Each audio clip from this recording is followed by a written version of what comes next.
Hello friends, आपका अपना YouTube channel the polytechnic classes में स्वागत है। तो हम लोग रेडियो एंड टेलीकम्युनिकेशन में एंटीना के बारे में जान रहे थे। तो हम लोगों ने फर्स्ट यूनिट में एंटीना इंट्रोडक्शन के बारे में जाना था। तो चलिए आइए हम लोग एंटीना प्रॉपर्टी के सेकेंड लेक्चर में हम लोग क्या जानेंगे, तो एंटीना से रिलेटेड कुछ प्रॉपर्टी हैं उसके बारे में जानेंगे। तो सबसे पहला प्रॉपर्टी क्या है, तो एंटीना इम्पीडेंस। तो चलिए आइए हम लोग जानते हैं एंटीना इम्पीडेंस के बारे में। एंटीना इम्पीडेंस क्या होता है, तो क्या है एंटीना इम्पीडेंस। एंटीना जो हमारा एंटीना होता है वो क्या होता है, उसको जैसे ट्रांसमीटर में लगा हुआ है आपका एंटीना, तो उस एंटीना का वर्क क्या है कि जो ट्रांसमीटर का जो आउटपुट है, जो ट्रांसमीटर का आउटपुट है उसको पूरा का पूरा उस ट्रांसमिटिंग एंटीना को सप्लाई हो पाए, उसको दे दिया जाए ताकि वो क्या करे, उसके पावर को रेडिएट कर सके। तो इसके लिए क्या किया जाता है, एक कनेक्शन किया जाता है, एक वायर कनेक्ट किया जाता है और उसको एंटीना को कनेक्ट कर दिया जाता है, दे दिया जाता है।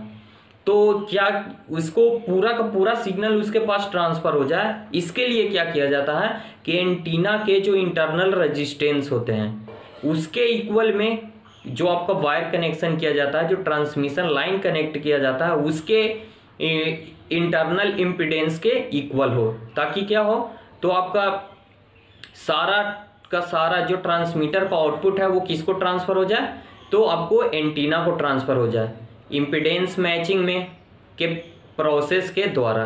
इम्पीडेंस मैचिंग में क्या होता है, जब इम्पीडेंस दोनों का मैच कर दिया जाता है तो सारा का सारा हमारा जो रहता है सिग्नल वो ट्रांसफर हो जाता है। तो उसी प्रोसेस के द्वारा क्या किया जाता है, तो एंटीना को सारा का सारा ट्रांसमीटर का आउटपुट दे दिया जाता है।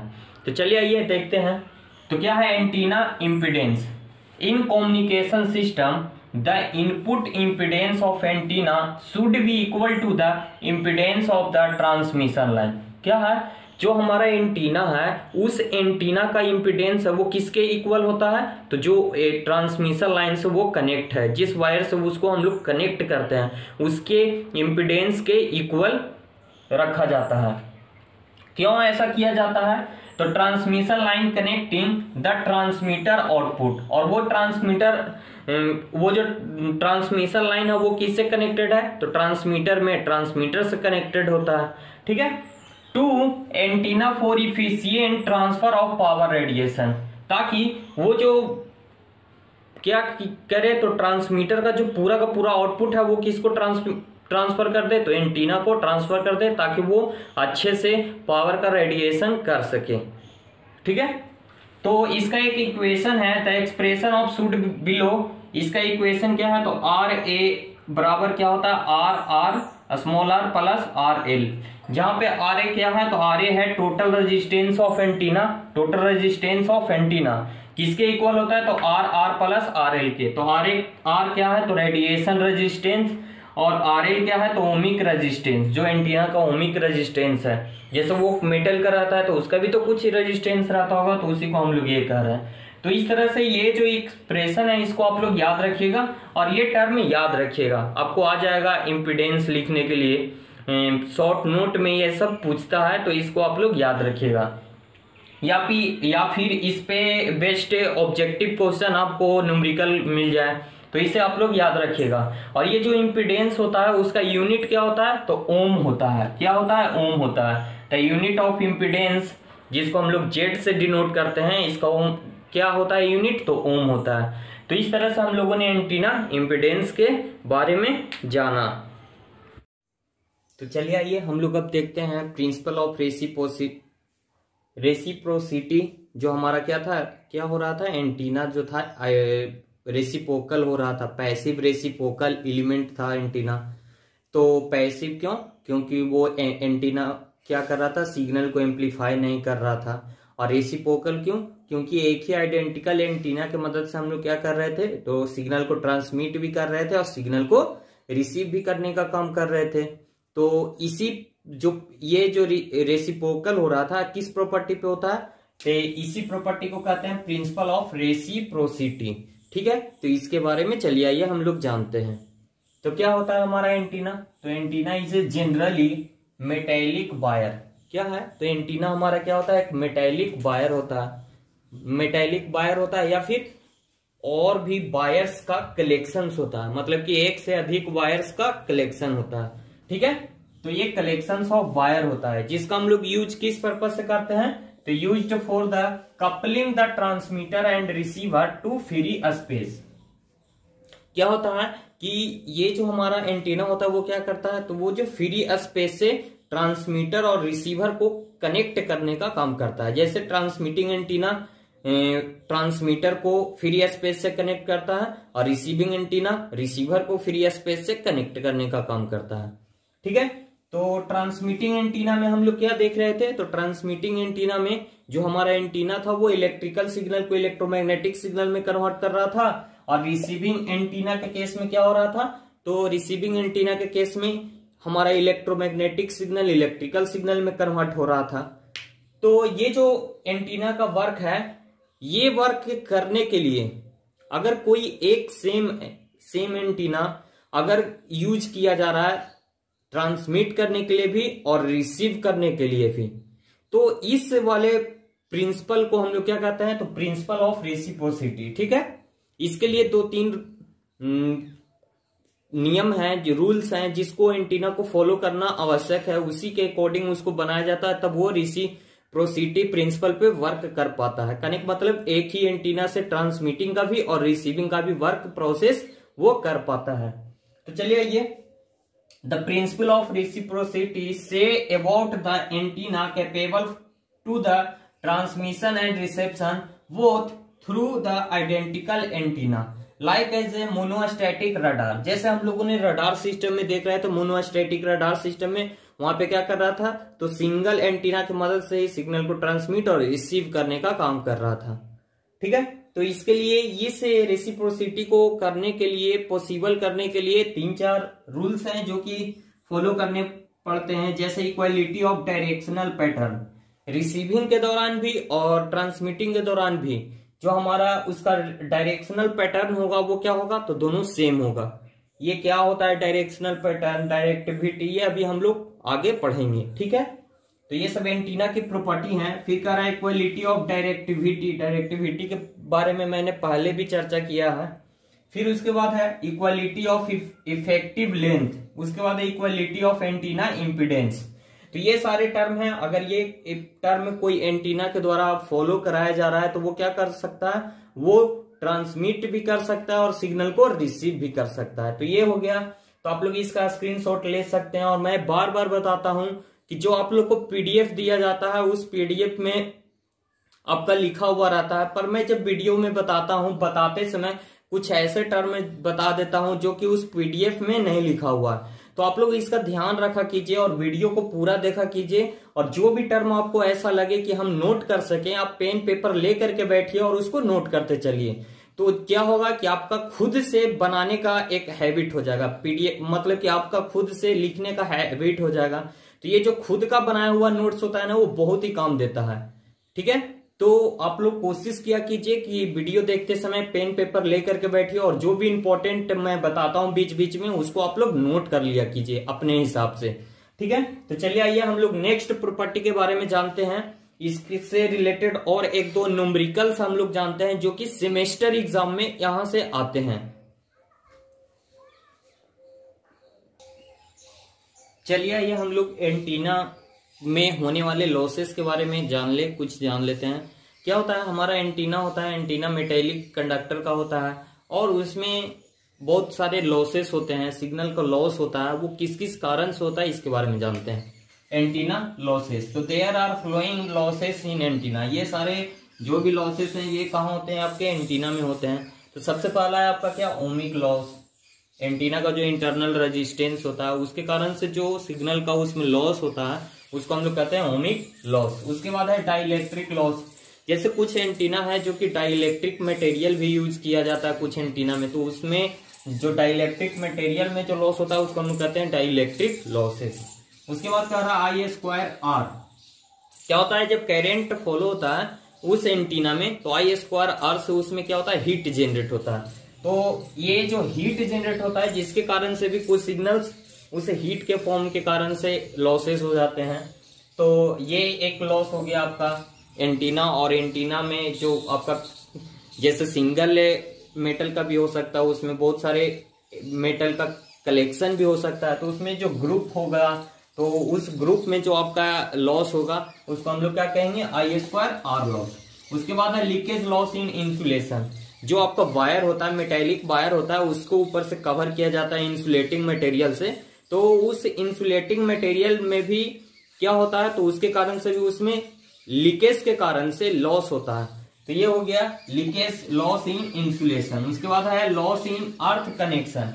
एंटीना को अर्थ से भी कनेक्ट किया जाता है, अर्थिंग भी दिया जाता है, तो इसके कारण से जो आपका लॉस होता है उसको हम लोग कहते हैं लॉस इन अर्थ कनेक्शन। तो इस तरह से ये सारे लॉस होते हैं किसी एंटीना सिस्टम में। अब हम लोग यहाँ से 2 न्यूमेरिकल क्वेश्चंस जानेंगे जो कि आपके एग्जाम, सेमेस्टर एग्जाम के लिए VVI हैं, वो हमेशा सेमेस्टर एग्जाम में रिपीट किए जाते हैं, तो उसको ध्यान से देखिएगा और समझिएगा और उसका रिवीजन आप लोग जरूर कीजिएगा। तो चलिए ये हम लोग मोस्ट इम्पोर्टेंट न्यूमेरिकल है ये एंटीना का, ये हमेशा सेमेस्टर एग्जाम में आता है, तो आप लोग इसको ध्यान से देखिएगा और इसको समझिएगा और इसका रिवीजन करके जरूर रखिएगा। ये फार्मूला याद रखना, फार्मूला पे बेस्ड आपका न्यूमेरिकल यहाँ से आता है, ठीक है। तो क्या है question, calculate the maximum effective aperture. क्या निकालना है, तो इफेक्टिव अपर्चर निकालना है ऑफ एन एंटीना, किसी एंटीना का। It is operating A wavelength, wavelength जिसका कितना दिया हुआ है, 5 मीटर दिया हुआ है, ठीक है। और उसकी डायरेक्टिविटी कितना दिया हुआ है, तो 75 दिया हुआ है, ठीक है। तो हम लोगों ने क्या देखा, तो ये क्वेश्चन से ही हम लोग को क्या पता है, गिवन दैट जो वेवलेंथ है उसको हम लोग लैम्ब्डा से डिनोट करते हैं, और वो कितना दिया हुआ है, तो 5 मीटर दिया हुआ है, ठीक है। उसके बाद डायरेक्टिविटी कितना दिया हुआ है, तो 75 दिया हुआ है, और हम लोग को क्या निकालना है, तो मैक्सिमम इफेक्टिव अपर्चर निकालना है। तो एक डायरेक्टिविटी बराबर फॉर्मूला होता है, इसको याद रखिएगा। डायरेक्टिविटी बराबर फॉर्मूला क्या होता है, तो 4 पाई इफेक्टिव अपर्चर, जिसको हम लोग डिनोट कर रहे हैं AEM से, ठीक है, बटा लैम्ब्डा स्क्वायर, ठीक है। तो ये देखिए ये फॉर्मूला आप लोग याद रखिएगा, ये ऑब्जेक्टिव क्वेश्चंस में आता है ये फॉर्मूला, इसमें से कोई एक टर्म नहीं दिया हुआ रहेगा और उसको आपको नीचे ऑप्शन से डालना होगा। तो याद रखिएगा ये फॉर्मूला आपका क्या आता है, तो ऑब्जेक्टिव क्वेश्चंस में आता है, और इस पे बेस्ड ये न्यूमेरिकल क्वेश्चंस हमेशा एग्जाम में आता है, ठीक है। तो इसको आप लोग याद रखिएगा। तो चलिए ये इसको आप सोल्व करते हैं, हमको निकालना है इफेक्टिव अपर्चर। तो यहाँ पे देखिए डी का वैल्यू दिया हुआ है, डी क्या है, तो डायरेक्टिविटी है, कितना दिया हुआ है, 75 दिया हुआ है, इक्वल 4 पाई इफेक्टिव अपर्चर हमको निकालना है, उसको जैसे जो है उसी तरह से रहने देते हैं। फिर है लेम्डा का स्क्वायर, तो लेम्डा कितना दिया हुआ है, 5 मीटर दिया हुआ है, तो 5 का स्क्वायर करेंगे तो कितना हो जाएगा, 5 इंटू 5 25। अब यहां से क्या कीजिए, इसको क्रॉस मल्टीप्लीकेशन कीजिए, तो क्रॉस मल्टीप्लीकेशन इसको कीजिएगा तो क्या हो जाएगा, 4 पाई AEM इक्वल टू क्या हो जाएगा, 75 इंटू 25, यही हो जाएगा, ये दोनों आपस में हो जाएंगे। और उसके बाद हमको निकालना है क्या, इफेक्टिव अपर्चर AEM, तो AEM इक्वल टू क्या हो जाएगा, 75 इंटू 25 बाई 4 पाई। कैलकुलेटर में इसको डालिएगा, इसका निकालिएगा वैल्यू, तो इसका वैल्यू कितना आ जाएगा, तो आ जाएगा आपको 149.20। तो इस तरह से इस वाले न्यूमेरिकल को हम लोग सोल्व करते हैं, और इसको आप लोग जरूर ध्यान दीजिएगा, ये VVI क्वेश्चंस है, अगर एंटीना से आपको न्यूमेरिकल आएगा तो ये जरूर आएगा, ठीक है। तो मैं इसको बार बार बोल रहा हूं, इसको जरूर ध्यान दीजिएगा, ये ऑब्जेक्टिव क्वेश्चंस में ये फॉर्मूला आता है और इसी पे बेस्ड ये न्यूमेरिकल आता है, तो ठीक है। तो चलिए आइए अब एक और न्यूमेरिकल जो कि हमारे सेमेस्टर्स में आते हैं उसके बारे में जानते हैं। तो चलिए आइए हमारा ये सेकेंड क्वेश्चन है, न्यूमेरिकल क्वेश्चन है एंटीना से रिलेटेड, जो कि हमेशा सेमेस्टर एग्जाम में आता है। तो चलिए आइए इस क्वेश्चन को देखते हैं कैसे सोल्व किया जाता है। क्या है कि the radiation resistance of an antenna is 80 ohm, दिया हुआ है रेजिस्टेंस दिया हुआ है, क्या रेडिएशन रेजिस्टेंस दिया हुआ है एंटीना का 80 ओम, और उसका लॉसेस रेजिस्टेंस दिया हुआ है 10 ओम। उसके बाद कह रहा है कि व्हाट इज डायरेक्टिविटी, और इसकी डायरेक्टिविटी फाइंड करना है। उसके बाद दिया हुआ है पावर गेन 20। तो हमारे यहाँ 3 टर्म में दिया हुआ है, अभी अभी हम लोगों ने देखा, एक इक्वेशन देखा था तो इसमें क्या है, तो हमारा क्या दिया हुआ है, तो ये देखिए गेन दिया हुआ है, पावर गेन, जिसको हम लोग जीपी से डिनोट कर रहे हैं, ये कितना है, तो 20 है। उसके बाद रेजिस्टेंस है किसका, तो रेडिएशन रेजिस्टेंस, जिसको आर से इस तरह से डिनोट कर रहे थे, अभी अभी हम लोगों ने पीछे देखा। ये कितना दिया हुआ है, 80 ओम दिया हुआ है, और एल जो लॉसेस रेजिस्टेंस है एंटीना का, वो कितना दिया हुआ है, 10 ओम। तो एक रिलेशनशिप होता है किसमें, तो इस क्या है आपका, तो ये जो गेन है, पावर गेन है इसमें और डायरेक्टिविटी में, और ये जो एंटीना का रेजिस्टेंस है, लॉसेस रेजिस्टेंस, इसके बीच में एक रिलेशनशिप होता है, ये वीवीआई है। ये रिलेशनशिप क्या होता है, तो ये gain power gain by directivity equal to R R क्या है, तो रेडिएशन रेजिस्टेंस है, और बटा radiation resistance plus losses resistance. अभी अभी हम लोगों ने देखा था R L plus R L क्या था, तो आर ए का काम कर रहा था। तो ये जो हमारा क्या है, तो ये ही रिलेशनशिप होता है, इसको आप लोग याद रखिएगा, और इसी पे इसको हम लोग सोल्व करेंगे। तो देखिए आइए देखते हैं क्या है, तो जीपी का वैल्यू कितना दिया हुआ है, तो जीपी का वैल्यू दिया हुआ है 20 लिख दीजिए। हमारे को डायरेक्टिविटी निकालना है, व्हाट इज डायरेक्टिविटी निकालना है, डायरेक्टिविटी को डी ही रहने दीजिए। उसके बाद क्या है, आर का वैल्यू कितना है, 80 कर दिए। नीचे क्या है, तो आर का वैल्यू 80 और आर एल का वैल्यू 10। तो इस तरह से हमारा क्या हो जाएगा, तो क्या हो जाएगा यहाँ पे 20/d इक्वल टू 80/90, ये ऐसा कुछ हो जाएगा। 80 और 10 कितना, 90, और ये 80 का 80 रह गया, एक शून्य से एक शून्य यहाँ से कैंसिल कर सकते हैं। उसके बाद क्या कीजिए, क्रॉस मल्टीप्लीकेशन कीजिए, तो ये कितना हो जाएगा, 8d इक्वल टू 20 इंटू 9, इसलिए क्या हो जाएगा, d इक्वल टू 20 इंटू 9/8। 8 इधर मल्टीप्लाई में इधर आएगा, डिवाइड में हो जाएगा। तो देखिए 4 से 2 बार में और 4 से 5 बार में, 9 × 5 = 45 बटा 2। अब 2 से इसको डिवाइड कीजिएगा 2 बार में, 2 बार में 2.5। इस तरह से इसका ये सॉल्यूशंस हो गया।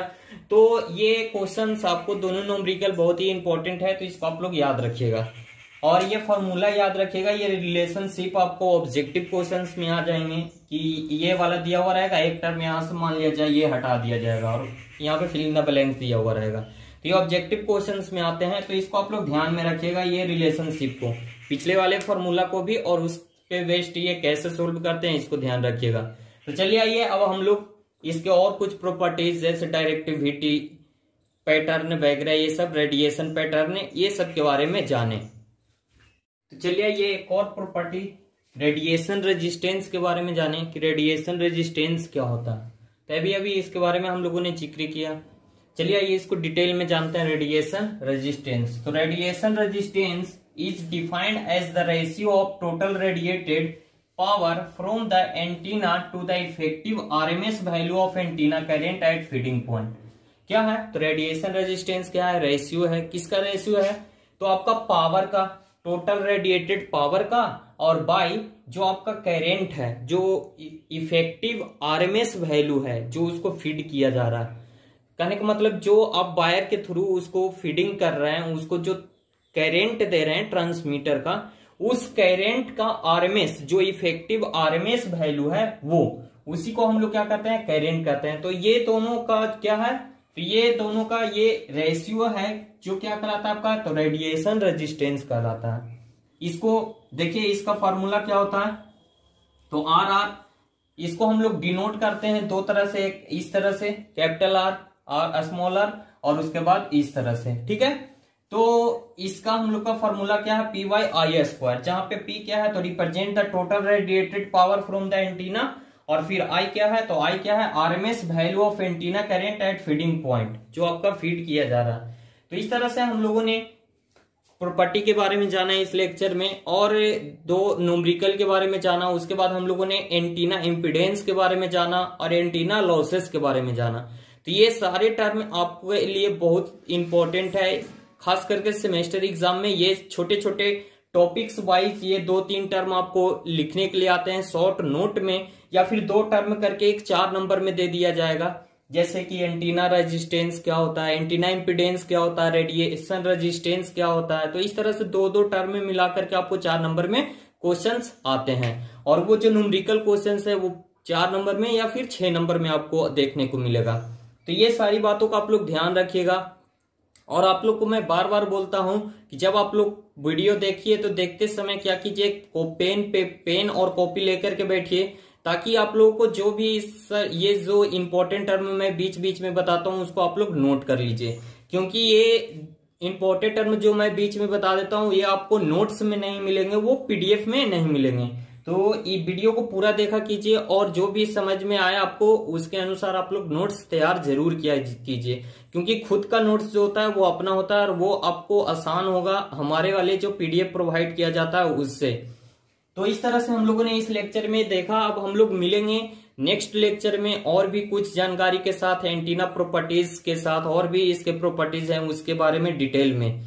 तो बन रहिए तो पॉलिटेक्निक क्लासेस के साथ। और आपको वीडियो अच्छा लगता है तो एक लाइक जरूर कीजिए और इसके साथ साथ आप इस वीडियो को ज्यादा से ज्यादा लोगों तक शेयर कीजिए ताकि और भी जो भी इलेक्ट्रॉनिक्स के स्टूडेंट्स हैं इसका लाभ उठा सकें।